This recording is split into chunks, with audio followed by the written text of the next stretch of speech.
현재 미국이 전 세계 패권 국가인 것은 우리가 부인할 수 없는 사실입니다. 미국의 통화는 달러화로 기축 통화이고, 미국은 전 세계 분쟁 국가에 군대를 파견하는 대단한 군사력을 가지고 있습니다. 그런데 이건 우리 눈에 보이는 것일 뿐, 보이지 않는 부분에서 미국의 강함은 잘 나타납니다. 그 중에 하나가 소통하는 문화입니다. 상명하복에 경직된 조직 문화가 아니라 어떤 말이든지 어떤 주장이든지 얼마든지 나누고 대화할 수 있는 근본적인 토대가 그들이 가지고 있는 강력한 힘입니다. 일례로 작년 11월에 미국 국무장관인 토니 블링컨이 중동 주재 미국 외교관들을 만난 자리가 있습니다. 그건 그냥 만들어진 자리가 아니라 공식적인 반대 의견을 청취하는 반대 채널의 자리였습니다. 그 자리에서 중동 주재 미국 외교관들은 미 국무장관에게 두 가지를 건의했습니다. 이스라엘과 하마스가 전쟁을 하고 있는데 미국이 왜 휴전협상에 소극적인 것이냐? 적극적으로 휴전협상에 들어가 달라. 또 두 번째가 미국이 이스라엘을 편들고 지지하는 것은 이해하지만, 그러나 이스라엘이 하마스 그리고 가자 지구를 폭격하는데 민간인 거주 지역을 폭격하지 못하게 막아달라. 이 두 가지였습니다. 그 두 가지를 주장하고 건의하면서 반대 문서에 서명을 하고 공적인 문서에 자기 이름을 올렸습니다. 그런데 그렇게 한다 하더라도 전혀 인사상의 불이익을 당하지 않습니다. 이런 문화는 1971년 닉슨 행정부 때부터 내려오는 문화입니다. 1971년 당시 닉슨 행정부는 베트남 전쟁 교착 상태에 빠져 있었습니다. 다양한 출구 전략을 모색하는데 방법이 별로 없었습니다. 그래서 닉슨 행정부는 반대 채널을 가동해서 반대 의견을 청취하기로 했습니다. 그때 그들이 내건 조건이 두 가지였습니다. 절대로 인사상의 불이익이 없다. 그리고 건설적인 반대상을 제정해서 좋은 반대 의견에는 상을 주겠다. 이 두 가지였습니다. 그때부터 지금까지 미국 관료 조직 안에서는 반대 의견이 자유롭게 개진되고 있습니다. 누군가가 말을 하면 들어주고, 누군가가 어떤 이야기를 하면 수용하고, 혹은 반대할 것은 반대하는 이런 문화가 지금의 미국을 위대하게 강력하게 만든 힘 아니겠습니까? 사실 우리도 누군가의 이야기를 많이 듣고 있는데 그 이야기를 얼마나 진심으로 듣고 반응하는가 하는 것은 또 다른 문제입니다.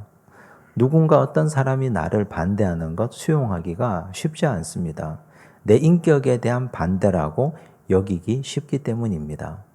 어떤 사람이 나를 반대하는 것, 그걸 진심으로 수용하고 받아들인다면 사람이 성장하고 발전할 겁니다.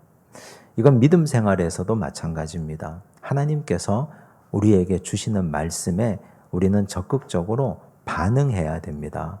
하나님이 어떤 말씀을 하시는지 귀담아 듣고 그 말씀 앞에서 제대로 반응하고 살아내야, 그래야 성장합니다. 하나님께서 말씀하시는데 모른 척하고 귀 닫고 듣지 않으면 성장하기가 어렵습니다. 오늘 우리가 읽은 하나님 말씀 야곱 이야기 아닙니까? 야곱은 이런저런 흠이 많은 인물입니다. 그런데 그가 하나님께 쓰임받았던 이유는 하나님 말씀에 반응했기 때문입니다. 어떤 말씀을 주시든지 듣고 반응하고 즉각적으로 행동했습니다. 이 말씀 통해서 우리는 하나님 말씀 앞에 어떻게 반응하고 살아가고 있는지를 함께 살피는 시간 되기 원합니다. 야곱과 야곱의 가족들은 위기 상황입니다. 세겜 사람들을 야곱 자녀들이 몰살시켰고 그의 부녀자들을 사로잡아 왔고 약탈까지 해버렸습니다. 이제 세겜과 동맹을 맺은 가나안 족속, 브리스 족속들이 가만히 있지 않을 겁니다. 그래서 그들은 두려움에 빠져 있는데 하나님께서 야곱에게 말씀하십니다. 하나님이 위기 상황마다 야곱을 찾아오신 것 그 자체가 이미 은혜입니다.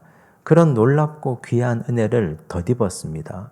그 은혜에 반응하는 것은 이제 야곱의 또 야곱의 가족들의 몫입니다. 하나님이 찾아오셔서 하신 말씀, 일어나 베델로 올라가라 말씀하셨습니다. 이제 이 말씀에 어떻게 반응할 것인가? 반응할 것인가? 아니면 내칠 것인가? 모른 척 할 것인가? 2절 말씀을 보십시오. 함께 읽습니다. 야곱이 이에 자기 집안 사람과 자기와 함께한 모든 자에게 이르되 너희 중에 있는 이방 신상들을 버리고 자신을 정결하게 하고 너희들의 의복을 바꾸어 입어라. 야곱이 이에라고 했습니다. 이에라는 말은 하나님께서 말씀하심에라는 말입니다. 하나님께서 야곱과 야곱 가족에게 말씀하신 것, 거기에 야곱이 적극적으로 반응합니다. 그리고 야곱과 그의 가족들 함께한 사람들을 다 모았습니다. 그리고 우리가 이렇게 하자라고 대안을 내놓습니다. 이건 야곱의 굉장히 훌륭한 점입니다. 하나님께서 주시는 말씀 귀담아 듣고 그 말씀 앞에서 우리가 어떻게 살아야 할지를 적극적으로 반응하지 않습니까? 우리는 사회생활을 하는 존재들입니다. 어떤 사람이 나에게 말을 하는데 그 말에 대해서 아무런 반응을 하고 있지 않는다면 둘 중 하나입니다. 소통에 큰 문제가 있는 건강상의 문제가 있든지 아니면 사회성이 전혀 없든지 둘 중 하나입니다. 하나님께서 야곱에게 이렇게 말씀하셨는데 그가 어떤 반응도 하지 않는다면 그의 영적인 문제가 있는 것 아닙니까? 그런데 야곱은 적극적으로 반응했습니다. 이 반응이 자신의 인생을 바꾸어 놓습니다. 성경에는 하나님 말씀에 반응해서 인생이 달라지고 삶이 놀랍게 변화한 사람들이 굉장히 많습니다. 베드로가 그랬습니다. 누가복음 5장 4절과 5절을 보십시오. 함께 읽습니다. 말씀을 마치시고 시몬에게 이르시되 깊은 데로 가서 그물을 내려 고기를 잡으라. 시몬이 대답하여 이르되 선생님 우리들이 밤이 새도록 수고하였으되 잡은 것이 없지만은 말씀에 의지하여 내가 그물을 내리리이다 하고. 예수님께서 시몬 베드로를 처음 만난 자리에서 깊은 데로 가서 그물을 내려 고기를 잡으라 말씀하셨습니다. 이 말씀에 대해서 베드로가 적극적으로 반응합니다. 예수께서 이렇게 말씀하셨는데 나는 이곳에서 잔뼈가 굵은 어부 출신인데 당신이 뭐 아는 게 있다고 말씀하십니까? 라고 말하고 아무런 반응을 하지 않았더라면 그 말씀을 내쳐버렸다면 그의 인생에는 어떤 일도 일어나지 않았을 겁니다. 그런데 말씀에 의지하여 내가 그물을 내리리이다. 이렇게 반응하고 깊은 데로 가서 그물을 내려서 고기를 잡지 않습니까? 그것이 베드로의 인생을 완전히 바꾸어 놓았습니다. 예수님 따라가서 사람 낚는 어부가 되었고 그는 예수님의 제자 중에 가장 앞선 수제자가 되었으며 예루살렘 교회의 탁월한 영적 지도자가 되었습니다. 예수님 따라갔기 때문에 주의 말씀에 적극적으로 반응했기 때문입니다. 사도 바울은 이런 예수님 말씀, 하나님 말씀에 반응하는 것을 이렇게 표현했습니다. 로마서 6장 11절을 보십시오. 함께 읽습니다. 이와 같이 너희도 너희 자신을 죄에 대하여는 죽은 자요 그리스도 예수 안에서 하나님께 대하여는 살아있는 자로 여길지어다. 죄에 대하여는 죽은 자로 여기고 하나님께 대하여는 살아있는 자로 여기라 말씀하셨습니다. 이게 무슨 말입니까? 죄가 우리를 유혹할 때 죽은 자처럼 행동하라는 뜻입니다. 반응하지 말라는 뜻입니다. 죽은 자가 반응하는 것 보셨습니까? 누가 그 죽은 자를 향하여 발길질을 해도 입에 담기 어려운 욕을 해도 죽은 자는 반응하지 않습니다. 어떤 반응도 없습니다. 미동도 하지 않습니다. 눈도 하나 깜짝하지 않습니다. 죽어버렸기 때문에. 죄에 대해서 우리가 이런 식으로 반응하지 말라는 뜻입니다. 그런데 하나님께 대하여는 살아있는 자로 여기라. 이 말은 하나님의 말씀에 대해서는 반응하라는 뜻입니다. 그런데 어떻습니까? 반대로 사는 사람들이 많지 않습니까? 죄에 대해서는 적극적으로 반응합니다. 내 마음에 일어나는 죄의 욕망에 대해서는 욕망이 일어나자마자 그대로 행동합니다. 죄가 우리를 유혹하자마자 기다렸다는 듯이 덥석 잡고 물어버립니다. 그런데 하나님의 말씀이 우리 마음속에 일어나도 반응하지 않습니다. 하려고 노력도 하지 않습니다. 그 말씀이 진리인 것을 알고도, 그 말씀을 따라가야 내가 살아남을 수 있는 걸 알고도 반응하지 않습니다. 하나님의 말씀에 대해서는 귀도 닫고 눈도 감고 마음도 닫고 삽니다. 그렇게 해서는 믿음 생활이 제대로 될 리가 없습니다. 성장할 수가 없습니다. 하나님의 말씀이 나에게 주어지면 적극적으로 반응해야 됩니다. 베드로처럼, 야곱처럼. 그래야 우리는 성장합니다. 하나님의 말씀에 반응하지 않아서 망해버린 인물도 있습니다. 열왕기상 11장 9절과 10절을 보십시오. 함께 읽습니다. 솔로몬이 마음을 돌려 이스라엘의 하나님 여호와를 떠남으로 여호와께서 그에게 진노하시니라. 여호와께서 일찍이 2번이나 그에게 나타나시고 이 일에 대하여 명령하사 다른 신을 따르지 말라 하셨으나 그가 여호와의 명령을 지키지 않았으므로. 솔로몬이 얼마나 위대한 왕입니까? 그런데 솔로몬이 바로의 딸을, 공주를 아내로 맞이하고 나서부터는 그가 달라지기 시작합니다. 우상을 숭배하기 시작합니다. 하나님 그렇게 하지 말라고 그에게 2번이나 나타나셔서 말씀하셨습니다.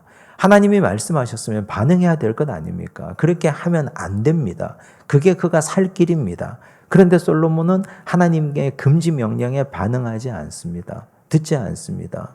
결국 솔로몬 사후에 나라는 두동강 납니다. 그의 아버지 다윗이 어떻게 세운 나라인데, 그의 조상들이 얼마나 사랑하고 아꼈던 나라인데 그 나라가 반토막 나버렸습니다. 하나님의 말씀에 반응해야 살 길이 있습니다. 야곱은 거짓말장이고 자기 편의대로 행동하고 인간적인 흠결과 약점이 굉장히 많은 인물입니다. 우리 같은 사람들입니다. 그런데 야곱과 우리가 다른 점이 있다면 하나님 말씀에 즉각적으로 반응하는 것이 다른 점입니다. 이것이 하나님이 야곱을 야곱되게 했고 그를 아브라함과 이삭으로 이어지는 약속과 축복의 계보의 중심에 놓았던 이유입니다. 우리가 하나님께 쓰임받기 원한다면, 하나님께 사랑받고 인정받기 원한다면 주의 말씀 주어질 때 적극적으로 반응하고 행동하시기를 간절히 바랍니다. 이제 야곱이 하나님 말씀에 구체적으로 어떻게 반응했는지 2절 말씀 다시 한번 보시겠습니다. 함께 읽습니다. 야곱이 이에 자기 집안 사람과 자기와 함께한 모든 자에게 이르되 너희 중에 있는 이방 신상들을 버리고 자신을 정결하게 하고 너희들의 의복을 바꾸어 입으라. 아멘. 3가지를 자기 가족들에게 부탁했습니다. 첫째는 이방 신상들을 버려라. 2번째는 정결하게 해라. 3번째는 너희들의 의복을 바꾸어 입어라. 이렇게 3가지를 하고 우리가 베델로 올라가자. 이렇게 부탁합니다. 그런데 여기서 우리가 충격적인 것은 이방 신상들을 버려라. 이 말씀입니다. 이게 왜 충격적이냐? 2가지 때문입니다. 첫째는 이방 신상들이라는 말씀 때문입니다. 우리는 라헬이 그 가정에 드라빔을 가지고 왔다는 것은 이미 알고 있습니다. 라헬이 자기 아버지 라반의 드라빔을 훔쳐서 왔지 않습니까? 그건 우리가 다 알고 있습니다. 그런데 여기는 이방 신상들이라고 했습니다. 그러니 라헬뿐만이 아니고 레아나 빌하나 실바, 야곱의 자녀들까지 각자 복수의 인물들이 이방 신상을 가지고 있었다는 말입니다. 또 한 가지 충격적인 이유는 야곱이 이걸 알고도 지금까지 묵인했다는 사실입니다. 지금까지 알고도 묵인하고 있다가 이제 와서 상황이 이렇게 되니, 이렇게 궁지에 몰리니 이제 와서 이방 신상들을 버려라. 그렇게 말하고 있습니다. 이걸 보면 야곱 집안 사람들은 혼합주의자들이었습니다. 하나님도 섬기고 이방 신상들도 섬기고 전능하신 하나님도 섬기고 이방의 모든 잡신들도 자기가 원하는 대로 다 섬기는 자들이었습니다. 좋은 게 좋다고, 사람들이 좋다고 하는 효험이 있다고 하는 신들도 섬기고 하나님 아버지도 섬기는 자들이었습니다. 요즘으로 말하면 하나님 앞에 신년 예배, 송구영신 예배도 드리고 음력설에 점집에 가서 토종 비결도 보는 사람들. 자녀를 시집장가 보낼 때 예배당에서 성대하게 예배로 결혼 예배를 드리고 동시에 점집에 가서 사주 단자도 함께 보고 사주도 보는 사람들. 아이를 낳았는데 하나님께서 주신 이 아이가 너무 귀해서 하나님 앞에 예물도 드리고 장명소에 가서 좋은 이름도 지어오는 사람들. 전형적인 혼합주의자들 아닙니까? 남들이 좋다고 하니까, 그렇게 해서 나쁜 일이 없다고 하니까, 기왕이면 좋은 거 그대로 하려고 하는 사람들, 그거 다 혼합주의자들 아닙니까? 그런데 하나님이 그걸 기뻐하시겠습니까? 하나님이 그걸 정말 좋아하시겠습니까? 하나님 입장에서 한번 생각해 보십시오. 전능하신 하나님께서 이방의 잡신들과 같은 취급 받는 것, 하나님이 정말 기뻐하시겠습니까? 하나님은 혼합주의자들을 가장 경멸하시고 싫어하십니다. 이제 입증되었지 않습니까? 야곱 가정에 우상이 효험이 없다는 사실이. 드라빔 가지고 목숨 걸고 그거 훔쳐 나왔는데 그 드라빔이 무슨 효험이 있습니까? 그들이 가지고 있었던 이방의 신상들이 어떤 효험이 있었습니까? 아무 효험이 없었지 않습니까? 오늘 우리가 이런 상황을 보면서 한 가지 중요한 사실을 깨달아야 됩니다. 고난의 유익입니다. 만약에 야곱 가정에 이런 일이 없었더라면, 디나 사건으로 인해서 이런 심각한 일이 벌어지지 않았더라면 이 가정에 우상을 버릴 수 있었겠습니까? 이방 신상을 과연 다 정리할 수 있었을까요? 천만의 말씀입니다. 그거 못 버립니다. 그냥 그대로 가지고 평생 동안 들고 가는 겁니다. 그런데 이런 사건이 있었으니까, 이런 심각한 두려움에 사로잡히니까 이제 이거 버리지 않을 수가 없습니다. 이방 신상 믿었다가 패가망신하게 생겼으니까 이제 이거 다 정리하고 버리고 가야 되는 벼랑에 몰려서 이거 다 털어내고 가는 겁니다. 이사야 선지자는 이걸 이렇게 표현합니다. 이사야 48장 10절을 보십시오. 함께 읽습니다. 보라, 내가 너를 연단하였으나 은처럼 하지 아니하고 너를 고난의 풀무불에서 택하였노라. 하나님께서 사람을 택하실 때 고난의 풀무에서 택하는 이유가 무엇이겠습니까? 고난의 풀무에서 하나님이 딱 기다리고 계시다가 재련되어서 나오는 사람을 택합니다. 불순물이 없기 때문에. 고난을 통해서 제거될 것 다 제거되고 빠져나갈 것 다 빠져나가고 해결할 것 다 해결하고 이제는 순전한 제품을 하나님은 취하시는 겁니다. 하나님께서 야곱과 야곱의 가정을 쓰고 싶지 않겠습니까? 하나님이 그들을 들어서 하나님 나라의 지도자들로 백성으로 쓰기 위해서 이런 어려움을 주시고 이런 연단을 주셔서 정금같이 재련시키고 단련시켜서 불순물을 하나도 남기지 않게 다 빼는 겁니다. 그래야 하나님이 그들을 들어서 사용할 수 있기 때문에. 이런 고난이 없으면 우상은 제거될 수가 없습니다. 여기서 우리가 주목해야 될 단어들이 있습니다. 우상을 버리고, 버리다라는 말, 수르라는 히브리어를 씁니다. 떼어내다, 제거하다, 벗겨내다라는 의미입니다. 정결하게 하다, 타헤르라는 단어를 사용하는데 환하게 빛나다라는 뜻입니다. 이걸 상상해 보면 됩니다. 빛나는 불이 있었습니다. 환하게 빛나는 등불이 있습니다. 그런데 이 등을 빛이 하나도 투과되지 않는 검은 천에 쌓두면 어떻게 됩니까? 불빛이 빠져나가지를 못합니다. 우상이라는 것, 죄라는 건 바로 그런 겁니다. 우리는 원래 하나님 앞에서 빛나는 존재들이었습니다. 하나님이 우리를 창조하셨을 때 하나님의 형상으로 지원받은 나 한 사람 한 사람은 빛나는, 환하게 빛나는 빛과 같은 존재들이었습니다. 그런데 죄가 들어오고 우상이 들어오고 무욕이 들어오고 정욕이 들어오고 세상 나쁜 것이 들어와서 우리에게 덕지 붙어 있습니다. 빛이 나지 않습니다. 정결해지지를 않습니다. 이런 고난을 통해서, 어려운 일들을 통해서 벗겨내는 겁니다. 다 떨어내고 벗겨내고 녹여내고 그러면 정결하게 됩니다. 적어도 베델에 올라가는 사람들, 적어도 하나님 앞에 서는 사람들은 이런 자야 됩니다. 야곱은 자기 가족들 식구들에게 눈에 보이는 이방 신상들을 버리라고 했지만 야곱 자신은 우상이 없었습니까? 그는 비록 눈에 보이는 신상을 섬기지 않았을지라 하더라도 야곱은 무력을 섬겼습니다. 세겜에서 부자 되고 싶었지 않습니까?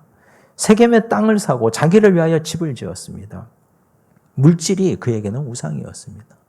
돈 많이 벌고 싶고 성공하고 싶고 부자 되고 싶고 그래서 보란듯이 잘 살고 싶고 그것도 그에게는 큰 우상이었습니다. 그것이 빛나는 야곱을 가로막은 겁니다. 이거 다 제거하고 그래서 수르와 타헤르는 같은 단어입니다. 벗겨내야 환하게 빛납니다.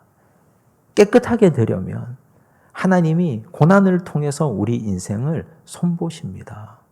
그래서 우리가 당하고 있는 고통, 어려운 일들, 지금도 우리가 고난의 길고 긴 터널을 통과하고 있다면 기대하셔도 좋습니다. 이 터널 다 지나고 나면 정결하게 되고 연단되어서 하나님의 손에 사로잡히고 쓰임받을 만한 훌륭한 제목이 되겠구나. 깨끗한 그릇이 되어서 하나님이 나를 쓰시겠구나. 우리 자녀들이 혹은 어려운 긴 터널을 지나고 있다면 뒤에서 묵묵히 기도해 주셔야 됩니다. 이 터널 다 지나고 나면 우리 아이들 하나님이 쓰시겠구나. 그 마음을 가지신다면 우리는 조급해지지 않습니다. 하나님이 쓰실 거니까. 어려운 일들을 통해서 하나님의 손에 쓰임 받을 테니까. 그렇게 해서 우리가 정결하게 된다면 고난이 우리에게 주는 위대하고 대단한 유익이 되리라 믿습니다. 또한 야곱이 가족들에게 말했습니다. 너희들의 의복을 바꾸어 입으라고. 근데 이건 그냥 단순히 옷을 갈아입으라는 말이 아닙니다. 바울은 이렇게 말합니다. 로마서 13장 11절과 12절 보십시오. 함께 읽습니다. 또한 너희가 이 시기를 알거니와 자다가 깰 때가 벌써 되었으니 이는 이제 우리의 구원이 처음 믿을 때보다 가까웠음이라. 밤이 깊고 낮이 가까웠으니 그러므로 우리가 어둠의 일을 벗고 빛의 갑옷을 입자. 어둠의 일을 벗고 빛의 갑옷을 입자. 세상살이의 삶의 방식의 옷을 벗고 이제 하나님 방식의 옷을 새롭게 입자라는 뜻입니다. 지금까지 야곱 가족들이 입고 있던 옷은 세겜의 옷이었습니다. 세상의 문법에 의존한 옷이었습니다. 부자 되고 싶은 옷을 입고 있었고 야곱의 자녀들은 세겜 사람들보다 더 악해야만 했습니다. 그래서 할례 언약을 지렛대로 삼아서 사람들을 살해하는 옷을 입고 살았습니다. 세상 사람들의 사고방식대로 사는 사고방식과 그 옷을 입고 살았습니다. 그러니 더 악해져야 했고 더 치열하게 살아야 했고 더 많은 돈을 벌여야만 했습니다. 그런데 이제 그런 세겜 사람들이 입고 있는 옷을 벗자. 베델에 합당한 옷을 입자. 하나님께서 기뻐하시는 믿음의 옷, 빛의 갑옷을 입자. 하나님 사람들의 방법에 그 문법에 올바른 옷을 입자.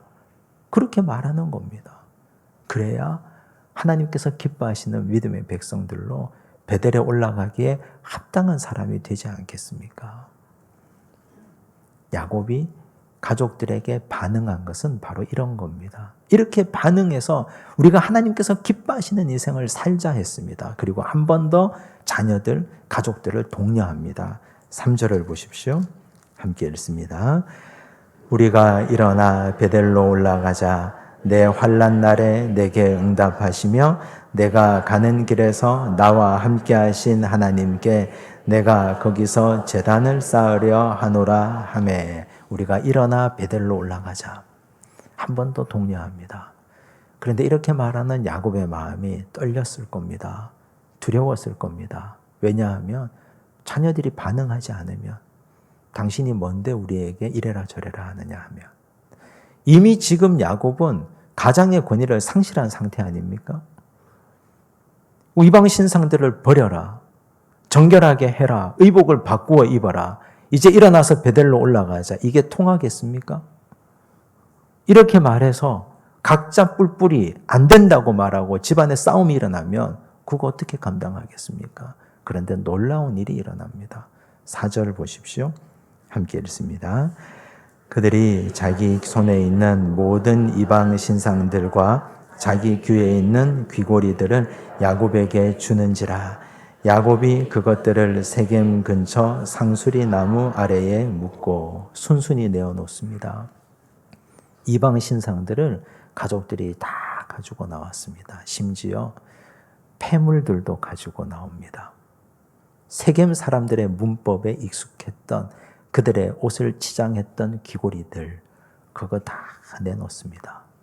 그래서 그걸 받아다가 세겜 근처 상수리 나무 아래에 다 묻어버렸습니다.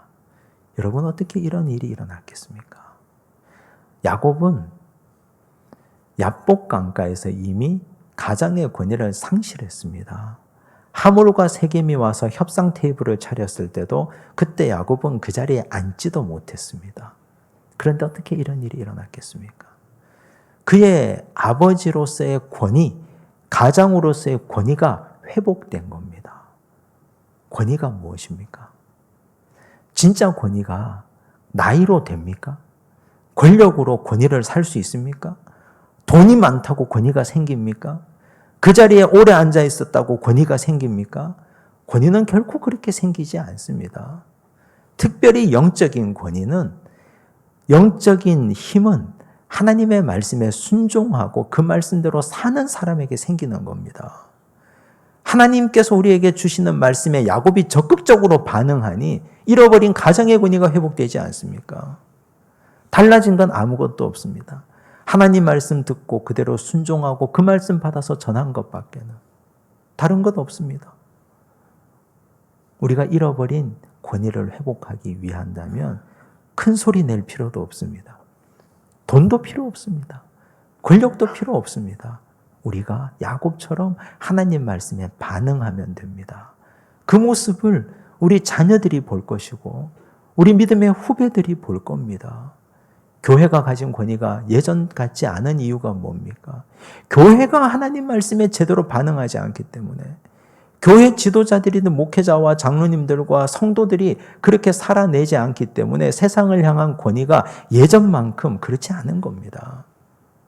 우리 가정에서, 교회 공동체에서 어디서든 우리가 적극적으로 하나님 말씀에 반응하기 바랍니다.